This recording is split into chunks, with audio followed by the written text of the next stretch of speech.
At papakain na po tayo ng baboy. Dito na po tayo sa kulungan. Mga gutom na po sila guys.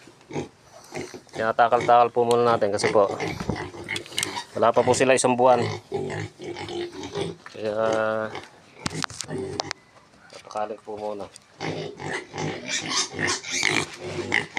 Guys, naghihingi na po sila ng pagkain. Ganyan-ganyan lang po kasi pakain. Isang pong ganyan, isang bigay po. Para paubos po muna natin yung nandun. Saka po natin lalagyan ulit mamaya. Pagka naubos po yung kinakain nila dyan, kailangan po kasi simot na simot dyan. Pagka nasimot na, pwede na po natin siyang lagyan ulit. Tanggal po pala yung ating bungan. Ito. 3 salok. Ito po tamang proseso.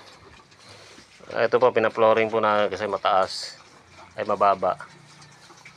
Kaya may ilalagay po tayong 5 baboy po ulit dyan.